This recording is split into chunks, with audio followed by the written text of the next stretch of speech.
Guys,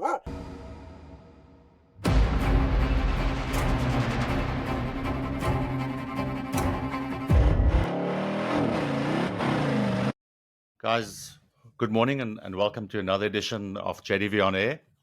It's my pleasure this morning to introduce a very interesting gentleman, Mike Nixon, that a lot of you might have heard about. That's in the mountain biking game. I've heard of Mike through my overlanding adventures, but Mike is actually a unique blend of three very different disciplines. He's a astute property investment company owner and developer. He's a elite athlete and adventurer on the mountain biking side and overlanding side, but he also is a humanitarian in terms of some epic trans-African adventures that is done. So it's an interesting blend of business acumen, adventure, and a humanitarian side coming together here. Mike, thank you for your time. It was difficult to pin you down between South Africa and the UK. So we appreciate you making time this morning for us on the podcast. The weather's bad in the UK now. It's a good time to be here. Fantastic. For our international viewers, some background and statistical context. We're going to be mentioning the Last Lion a couple of times in the podcast. Now, one of the most brutal mountain bike races in the world is here in South Africa. It's called the Cape Epic. And the term Last Lion is reserved for competitors that have successfully done every single Cape Epic since inception in 2004. So until recently, Mike was the only one of three people worldwide that has successfully completed all of the Cape Epics since inception in 2004. Now, the Cape Epic in some years is very close to 1,000 kilometers over a week of rigorous terrain here in South Africa. For interest's sake, I calculated the distance that Mike did on the Cape Epic, and that worked out to over 14,000 kilometers, which is approximately 9,000 miles for our American viewers. And that also equates in terms of actual climbing, ascent and descent to over 300,000 meters. Now, those of you that's familiar with the height of Everest, that equates to 34 Everests in terms of total height. Just for interest's sake, by the way, Mike has summited Everest twice. So it's not just a comparison. He's actually been there and done that as well. So that's the Last Lion that we're talking about. And then when we refer to the transcontinental expedition, Mike is the wingman for one of the most legendary overlanders, adventurers alive, Kingsley Holgate. And the Transcontinental Defender expedition was an epic journey from Cape Agulhas in South Africa to Nordkapp in Norway, over 30,000 kilometers, 30 countries. And of those 30,000 kilometers, Mike actually cycled 10,000 of that on his mountain bike. So just to give it a little bit of context and flavor in terms of some of the terms and what we will refer to. Mike, I'm going to get straight into it. We're going to jump to the mountaineering side of things. You met an interesting gentleman by the name of Jasper van Dijk at K2 base camp in Nepal at a elevation of 5,000 meters when you barged into your tent for some tea. What is it about stripping away the comforts at high altitude that actually forges a bond between adventurers, between men? Is that the same kind of bond that you can form in a boardroom? I mean, give us a bit of background on that. Thanks, Johan, and thanks very much for that very colourful introduction. I think just in relation to your question, I think there is a difference between the relationships that you meet during an adventure. The one you've mentioned is K2 base camp. We weren't attempting K2 at the time. We were, myself and my climbing partner Andre Bredenkamp, were attempting Broad Peak at the time, which is opposite K2, and you use the same base camp. So we weren't attempting K2, but we used the same base camp. The difference of the people, I think, is I mean, you really do get a excellent cross section of of humanity on on a mountain. You know, in base camps, you're meeting butchers from Argentina. You're meeting postal workers from France. This is their big chance. They've saved up a lot of money. As you know, this high altitude mountaineering is not cheap. And no difference with Jasper, who I met, as you said, came in for tea one afternoon in the base camp. And he's a male nurse from Holland. So completely different sort of social groups, etc. But you know, this adventure lark or the mountaineering, it it strips it down. It strips off that veneer that you probably get in a boardroom where there's sort of similar people, very narrow focus. Here, it's a very broad focus, a real broad sort of consensus of people that come into your tent.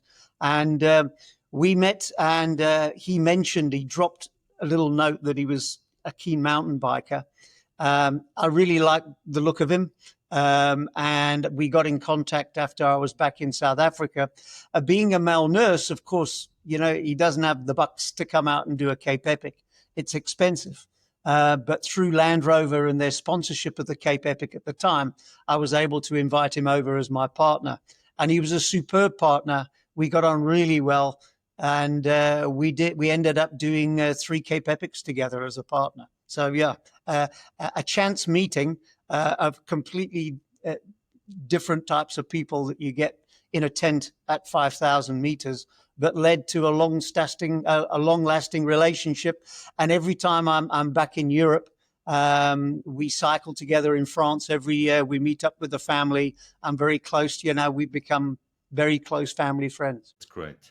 Tell me, on the Kingsley Holgate expeditions, you are known as Chauva, Mike. I believe Chauva is a Zulu word. Where does that nickname come from? What does it mean? How did you earn it? Well, Kingsley being from Natal, North Natal in Zululand, it's a Zulu word meaning he who basically pushes a bike, who pushes a pedal or pushes a pedal. So it's basically the guy who is always on the bike, Chauva. And that's where it sort of stuck. Kingsley has a lot of Zulu friends, a lot of time on the radios between the vehicles while we're on expedition. If we want to keep the conversation a little bit private, Kingsley and Ross will converse in Zulu, which they're fluent in.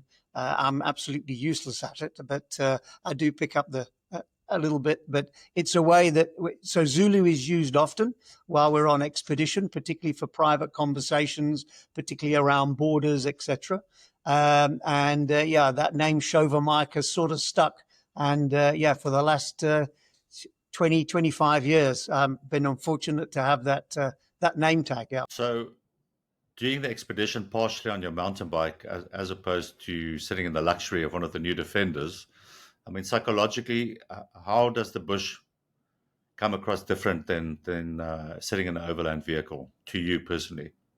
Yeah, that's a good question. You know, Kingsley's often remarked, Kingsley Holgate, who's the leader of our KHF expeditions, who you referred to in your introduction.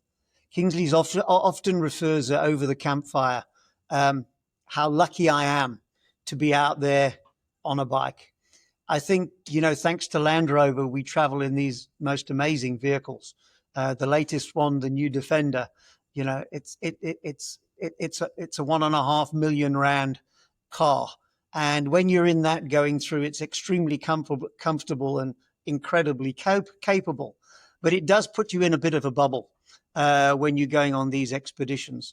And for the 4 or 5 hours a day that I'm out there cycling, I'm outside of that bubble. And I'm sharing a mode of transport, being the bicycle. There's far more bicycles in Africa than there is cars. And when we're going through these villages, whether I'm conversing with a guy with melons on the back of his bike, a pile of charcoal, some wood, or racing the school kids that have just come out of the local village school on a bike, you are really at one with the people of Africa on a road in a bicycle. So it strips that bubble off completely. And Kingsley's very much aware of that. and he's quite jealous of it. He says, we sit in these very comfortable cars, but you don't really get to sort of converse much while you're inside that bubble. I'm very fortunate that I managed to do a large part of these journeys on two wheels, and that is the only method of transport in a lot of these countries, or there are a lot of these villages that we go through. So just circling back to the mountain bike, sometimes things go wrong. I read a report about the expedition guys finding you under a tree in the Kalahari with a massive injury to your arm. I think it was cut open to the bone. Some of the guys referred to it. It looked like a crocodile bite.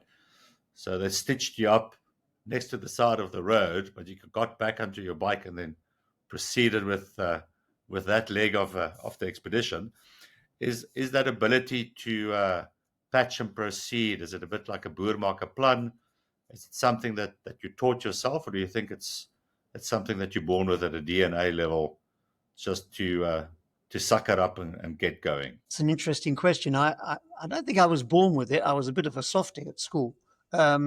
But I think over the years of expeditioning, it puts you out of your comfort zone. And I think that's what, whether it's climbing, whether it's on these expeditions with Kingsley, it puts you out, or whether you're on the Cape Epic, you are spending a lot of time out of that comfort zone. And I think the years of that and the hours a week that you spend outside that comfort zone really does prepare you for these little mishaps that happen. And these expeditions are a lot about luck. You do make your own luck, but the more hours you spend out there putting yourself in a vulnerable position and at risk, the more accidents are likely to happen. You mentioned the Cape Epic, and unfortunately, my demise, the fact that I broke my hip while trying to train for my 20th epic, it just shows you it's a lot about luck. This particular thing happened. I cut my arm to the bone, but exceptional trust in your fellow expedition member who can haul out all the necessary stuff out the back of the Land Rover and stitch you up. And I'm sure somewhere along the line there was a little enamel mug of rum or somewhere along the line just to fortify the spirits to get us back onto the bike. Yeah. So on your transcontinental defender expedition, that was 2021, 2022 to Norway. I believe that was the first carbon neutral Trans-Africa expedition ever attempted. You guys planted thousands. I believe you planted over 6,000 Albany thicket trees. We call them spekboom in South Africa, but for our overseas guys that wants to Google it, it's Albany thicket trees. You guys had to plant 6,000 of these trees through Africa to offset your carbon load of the expedition. You're also a very successful property developer. That carbon offsetting, did that influence you in terms of the pressure to develop green buildings, or was it vice versa in terms of offsetting something, giving back to Mother Africa? What is the connection there? Yeah, I mean, both come pretty much at the same time. If you go back 8 years when ESG, with regards to corporate identity in our company, became important, and particularly green buildings, carbon offsetting. It's very relevant on the property side in the UK, where legislation is in place, where every building has to be rated for your EPC rating, which is your energy efficiency. And as of 2027, if you fall below a C rating, you cannot lease that property out. So every building in your portfolio, particularly in the UK, needs to be upgraded constantly to comply with the latest legislation to ensure that you don't fall foul of the latest EPC gradings and you are able to lease the property out. So it's a constant battle there.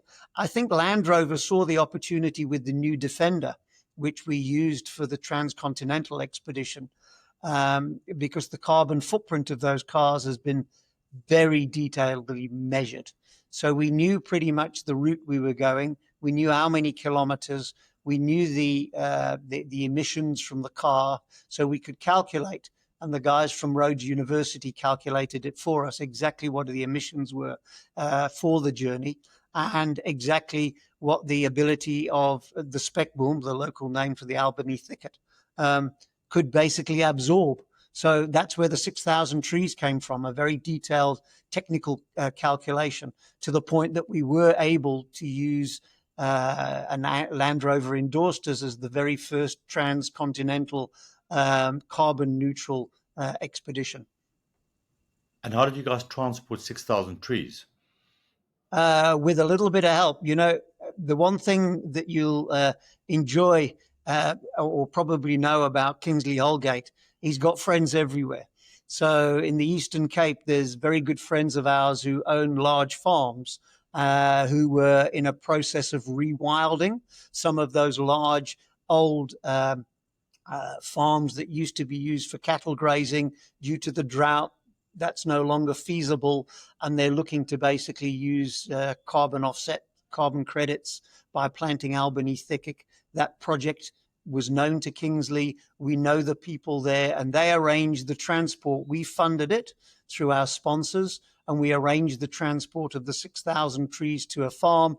And on our journey, when we left Cape Agulhas, we went via that farm and stayed there in order to plant those 6,000 trees en route. So we'd actually planted them as part of the journey. Okay, as opposed to on the expedition itself at different points.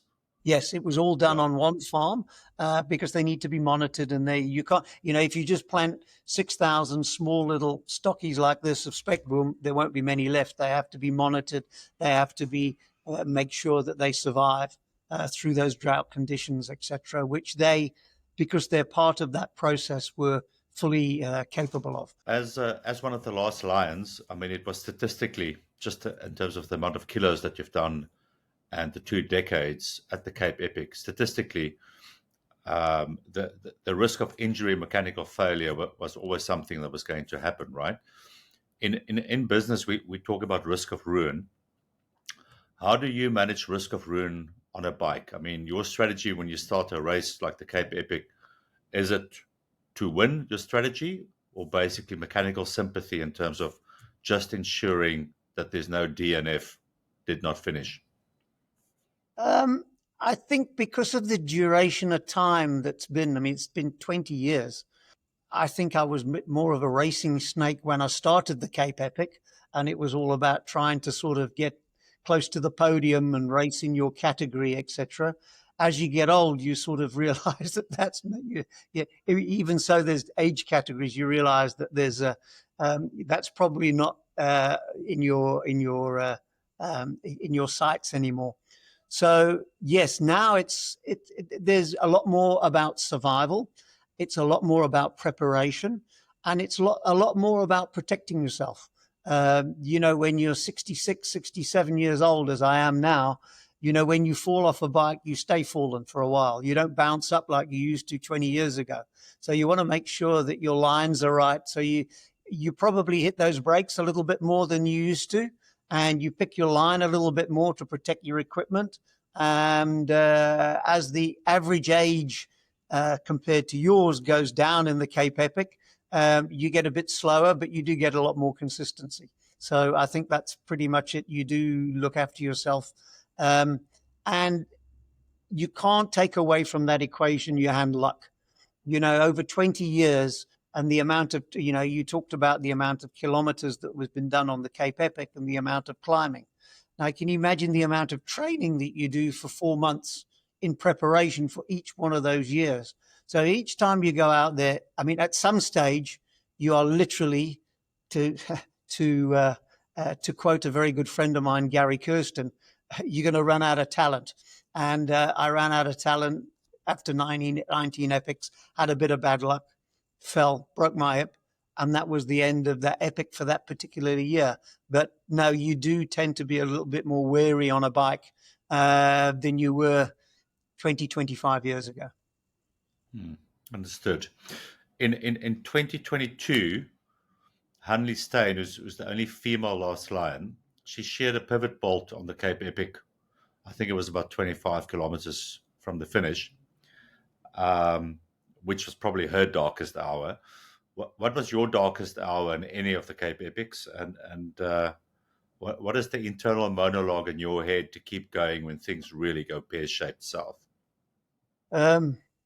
Yeah, I remember that with Annala. She was almost white when she finished because she was so close to the finishing gun on the line that she thought she'd blown that one, but she managed to get in. My worst time, and actually, it's a very funny story. Yes, there have been mechanicals. Yes, there have been tows that I've had with partners.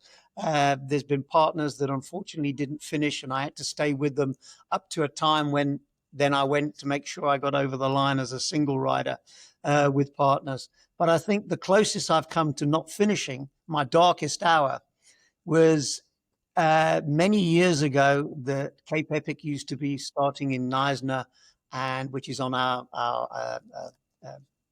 garden route, and then finishing in Cape Town.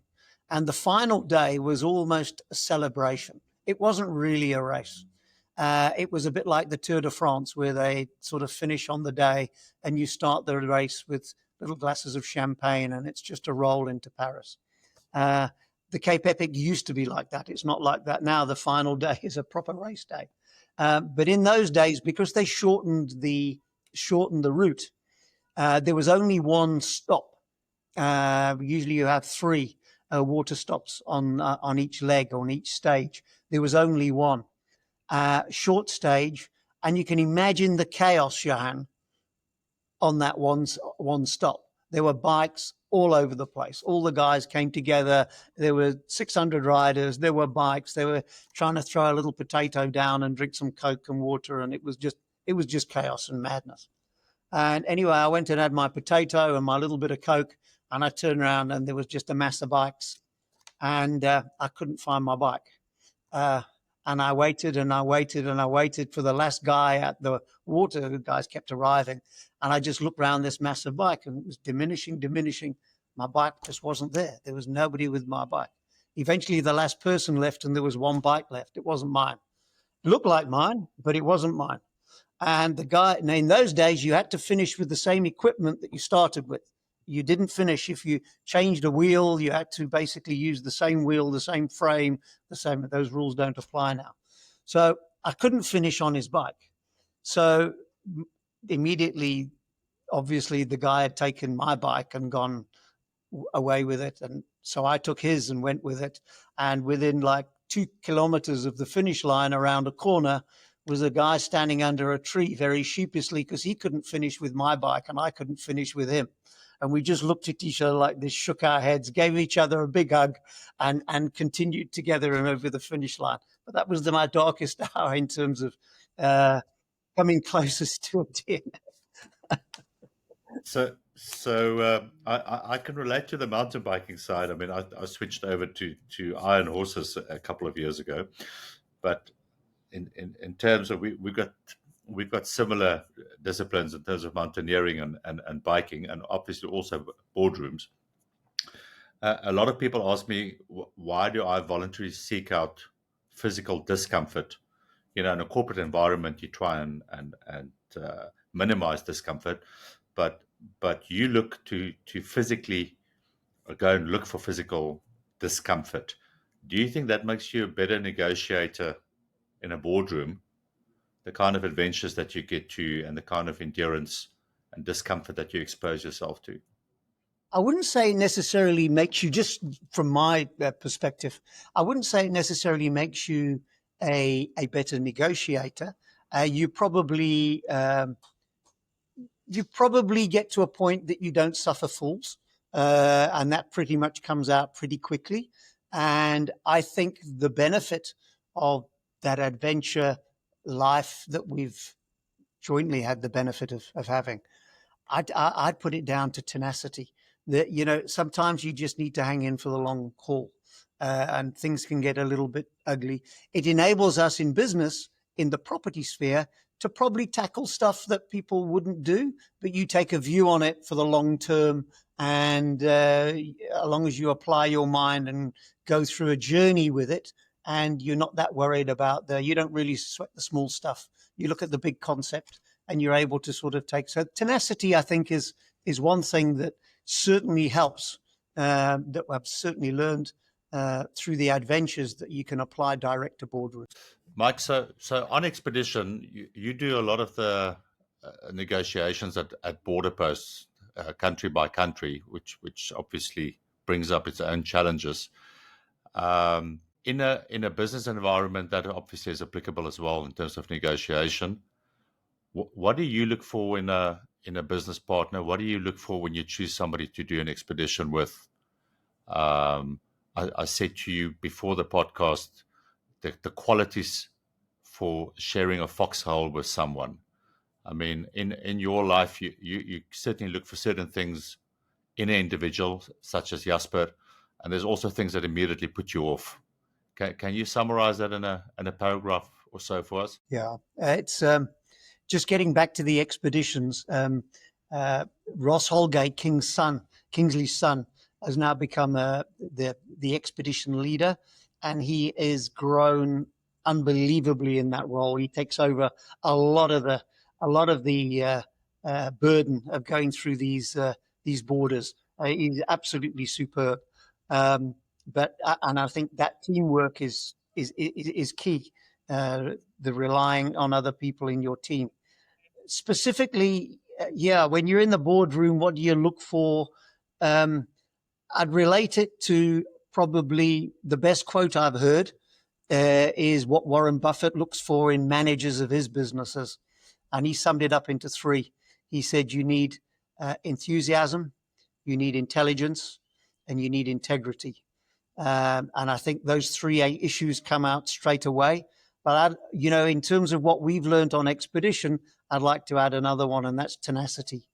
My partner and I, who I climb mountains with, Andre Bredenkamp, we always refer to somebody like this, something under the skin. And it's something we'll refer to all the time. And that means exactly what you're saying. When the shit hits the fan, and whether it's in a boardroom or on expedition, can you really rely on that guy? Is he going to be there? Is he tenacious? Is he going to be able to sort of handle the pressure? And that's the quality that you look for with somebody. If you're in a boardroom about to go into a joint venture together on a project, and it's certainly something that we found we have, or I'm very fortunate to have in the team members on our expedition team. So I had the pleasure of meeting Andre. I think it was 2012 before we summited Aconcagua. I met him through a friend of mine, and he gave me a tip with duct tape around your ice axe.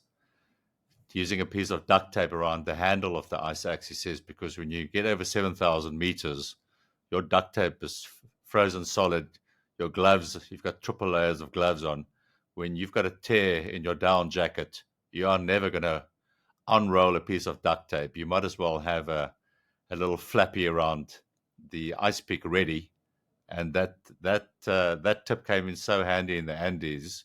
And I got that from your partner Andre in 2012. He's many years ago. He's a solid human being. You mentioned the word foxholes. Well, I think Andre and I have shared a few foxholes together. But that duct tape also insulates your hand against the steel, because the steel is like a massive conductor of cold through your hand. So if you've got the duct tape around your ice axe over the handle, it insulates from the cold, as well as being a very convenient tear-off point to fix the odd tear in your kit. Send him my regards when you make contact again. I'll see him for rugby tomorrow. Fantastic. Okay. Money on the Springboks, not Ireland, right?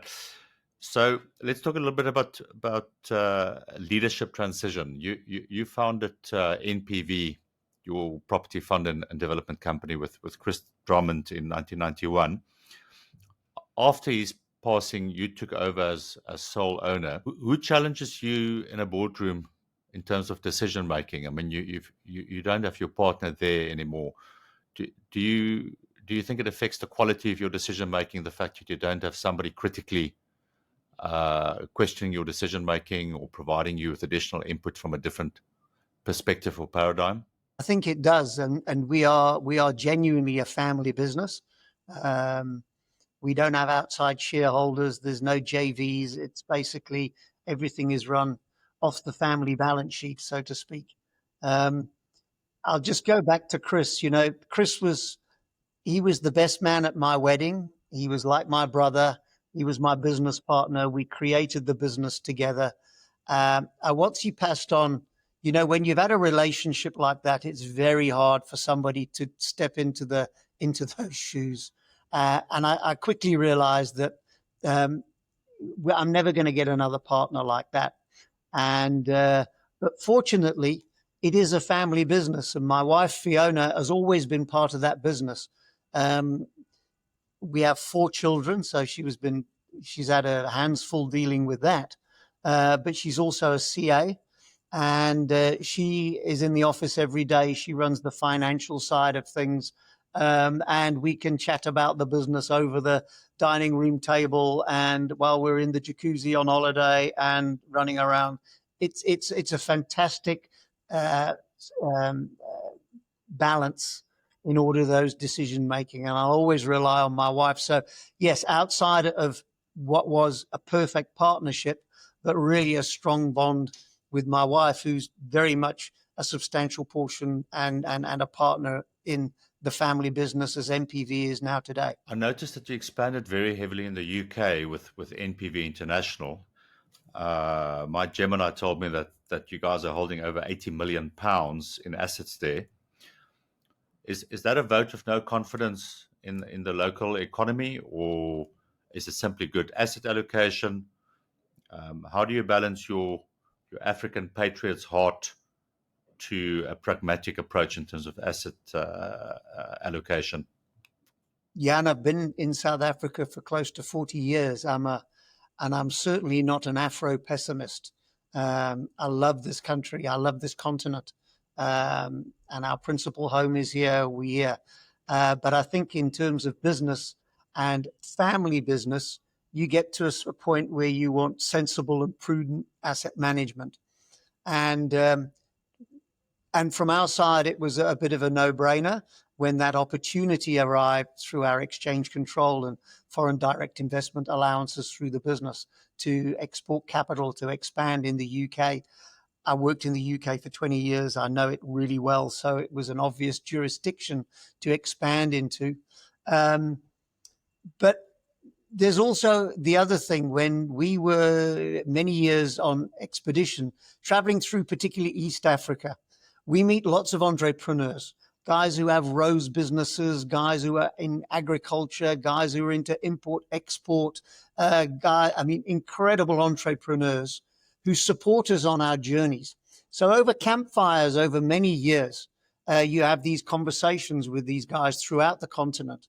And I don't think it's a South African issue. I think it's an African issue. The message that came out there: love the country, love having brought my children up here, love the continent, and absolutely adore the people. But you need a portion of your assets in hard currency.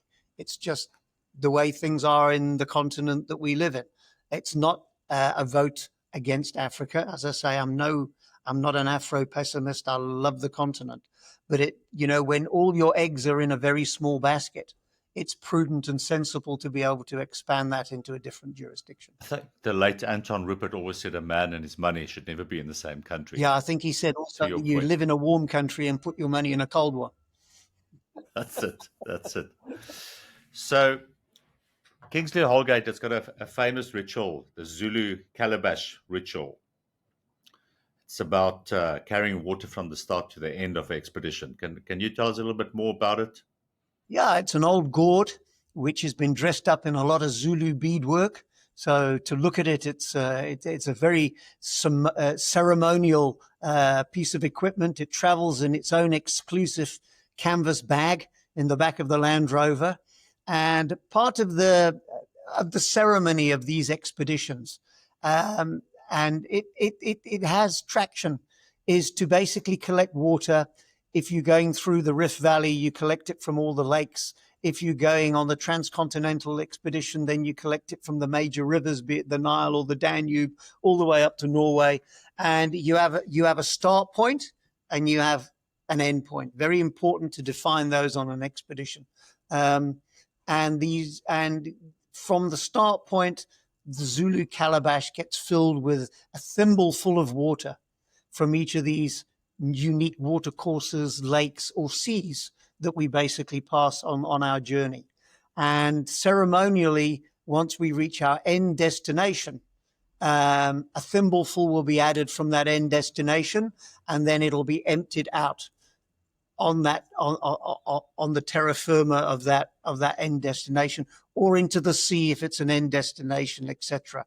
Obviously, it is part of the story of these expeditions, and that's what Kingsley does very well. He weaves through these traditions, be it through the calabash, be it through an isivivan, a small pyramid of stones that he builds when he goes. So these African traditions really do add color to the story of the expeditions, and the calabash is a very important one. You manage quite a lot of logistics on an expedition. I mean, especially from the humanitarian side. On the last expedition, you guys were distributing reading glasses to the villages. You were distributing malaria nets. There's obviously hacks, logistical hacks that you guys do in the bush. Have you found that there are some of these hacks that you can transfer to a construction site or to business or vice versa in terms of disciplines that assist you on expedition? I'd like to think that my construction sites are a bit more disciplined than our expeditions, which tend to be a bit stuff all over the place. No, our expeditions are actually very well run. You know, when you're dealing with mosquito nets, for example, Ross and Kingsley have a very strong association with a mosquito net manufacturer in Europe called Vestergaard. They're one of our expedition sponsors. And they, through their own logistics in liaison with ourselves, will organize where all these bales. In fact, right above my head, you can see a Land Rover, if I can point it out. I don't know how to do that on screen, but you see a white bale on top of one of the Land Rovers. That's a bale of mosquito nets, and it'll have 100 mosquito nets in it. And probably on the transcontinental expedition, 200 bales. You clearly can't transport those all the way from South Africa all the way through to Egypt. We have certain depots that will be discussed with the expedition team, the logistics, the mapping, the timing, and Vestergaard will ensure that a school or a clinic or a government department will have those particular nets, maybe 20, 30 bales, and we'll distribute those among the expedition vehicles, and they will last us for our next drop until we get replenished again. So that type of expedition logistics is key. I think here particularly in South Africa, no, the building here is world class. I mean, it really is. The logistics of our top construction companies are some of the best in the world. So no, we don't have the same logistics as we have going through Africa, but they can both be testing, certainly. You've had the opportunity to cycle through the Sahel and the Sahara. I mean, these are regions of active conflict and, of course, extreme heat. I mean, do you compartmentalize fear when you're on your own on a bike in an active war zone? How do you manage that from a psychological perspective? And is it applicable to something like a financial crisis or a market meltdown? Business fear? I think the ability to handle those aspects of it on expedition it's 100% to do with the expedition team. Generally, what would happen is that every evening over the campfire, because we free camp on these things, we don't stay in hotels. We free camp in the bush as much as possible. It's obviously a financial benefit too to the expedition. And we'd sit around the campfire with the map and we'd strategize for the next day. And where we're going through active zones, war zones, or conflict zones, we tend to temper down the riding, And I must just point out that these expeditions run on Land Rover pace. They don't run on cycle pace. So I will tend to leave really early in the morning, first light, 5 o'clock. Expedition banter is always the fact that I wake them up by shouting as who's got the toilet roll and where's the sugar for the coffee and everything at 4 a.m. while these guys are trying to get some sleep. And then I'll leave first light, but it'll be on a preordained path. I'll ride for 4 or 5 hours and I'll get basically picked up probably around sort of 12 midday. And then the expedition will continue at Land Rover pace. But it's the logistics that go into that, the fear. We've had some issues on the transcontinental. We were arrested for 4 days in South Sudan in a place called the Abaye box, which is a small little box that exists, territorial box on the border between North and South Sudan. South Sudan, obviously, being the latest additional country in Africa to be formed. South Sudan has the oil, North Sudan has the ports. North Sudan generally Muslim faith, South Sudan Christian faith. The One River running through the whole country. I mean, it's set up for a lot of disputes. And we got caught up in that with the United Nations. We got arrested by the Sudanese government. I'm certainly not going to be cycling through that. But again, when these things happen, you just know the strength of your expedition team. They are, I couldn't wish, and it wouldn't be capable to travel through these countries without such a strong expedition team. They're absolutely superb, and that's what you rely on right the way through. So a lot of it is pre-planned. The heat is another thing, particularly through the Sahel and the Sahara. So that would again be first light, 5 o'clock, in the car by 11. When it gets to like 45 degrees, you can't ride in that heat. So yeah, you temper accordingly, and it's all pre-agreed with the expedition team what your goal is on the bike of the day. And if it's just too hot and the people are revolting around you and they just, you just can't go, you just stay in the car and don't go on that day, because you don't want to put the expedition team at risk either. We have a goal, and that is to basically maintain the necessary discipline to get to the end point, and you don't want to put that in jeopardy in any way. Mike, you've built a successful global property empire, and you've lived a life full of rich experiences that 99% of the planet won't ever experience. You've gone through 30 countries, 40 expeditions, 19 Cape Epics, as we mentioned. Has your definition of wealth changed since how you defined it 35 years ago when you started NPV, or is it still about the balance sheet? No, it's not. It's not about the balance sheet. The balance sheet is probably a lubricator to have the sort of life that you've got. As you know well, traveling in this continent of Africa is not cheap. It's a lot of the countries above us only operate in US dollars. You need to have a nice stash somewhere in the vehicle to get out of problems and lubricate yourself out of things. And we're no different. You can't negotiate yourself out of what Africa throws at you. You just need that aspect of it. And I've been very fortunate from a family point of view. You've mentioned the adventures I've done and the business that I've done. You can only do that with a strong family. And, my wife has just been an incredible rock and supporter, particularly, in the long times, bringing up 4 children. I was away climbing mountains, trying to grow up. And she's involved in the business too. So you would never have been able to do it without her. The mountaineering, an incredible partner with Andre Breedenkamp, who you mentioned, who you've met. Couldn't wish a better mountain partner.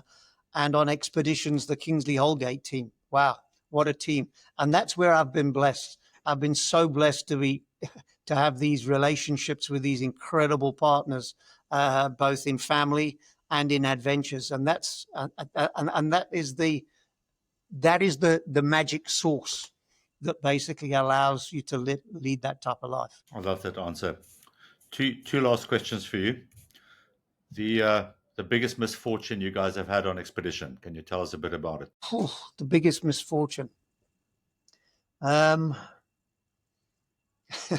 well, And how did you fix it or get out of it? yeah, well, we were on a Cape to Kathmandu expedition, which is funny. Kingsley has a little home in Chauva, and he has the African Explorers Bar that I ride up to from a little spot called Zinkwazi, where we have a little home there. And I ride up there, probably takes you 5 hours, and we sit down and we sat down with maps as we invariably do, and we talked about another expedition. You know, if there's one thing about Kingsley is anything but not curious. He's you know, he always wants to know what's beyond that hill and what's in the next country. But what happens if we go that way instead of left way? He's that type of guy to manage. So when we got the maps out, he said, you know, but you've done climbing in Nepal and stuff. And I'd always wanted to go to Nepal. And I said, well, how about Cape to Kathmandu? That sounds like a good expedition to do. And, you know, 6 months of planning. And then sure enough, we were at the V&A waterfront in Cape Town and having a big send off from the mayor. And we were leaving from Cape to Kathmandu. That involved shipping the vehicles from Alexandria to Turkey. There they got basically lost. The vehicles were, and it was all a scam by the Turkish authorities, obviously to extract more money and et cetera, et cetera. There was bakshish hanging around there, and that took a good month. So that was a real downer for the group to be able to just stuck there. And it was normally in Africa, you put Kingsley and Ross together and they'll always make a plan. There's always a plan. They'll always befriend somebody and they can pick up the phone and they can do this. This is Turkey, and you couldn't do it. And it was the first time that the expedition in my era had been outside of the African continent. And we were just jammed. There was just nothing that we can do. And it took weeks eventually to release those vehicles. Lots of money, lots of arguments, etc. I was very fortunate because I took off on my mountain bike and cycled across Turkey while they were waiting, and they picked me up on the Georgian border, which was excellent. So we made a plan out of it. Yeah. Last question. You must have a bucket list somewhere. If you had to choose one place or one adventure, only one, what would it be? At my age now, it would definitely involve the Kingsley Holgate team, because I just love those expeditions. Are just, it's, you know, unfortunately you get used to these expeditions, and it becomes even my wife now, since the kids have sort of finished university and gone, she's now become a very important element of the expedition, a very important member.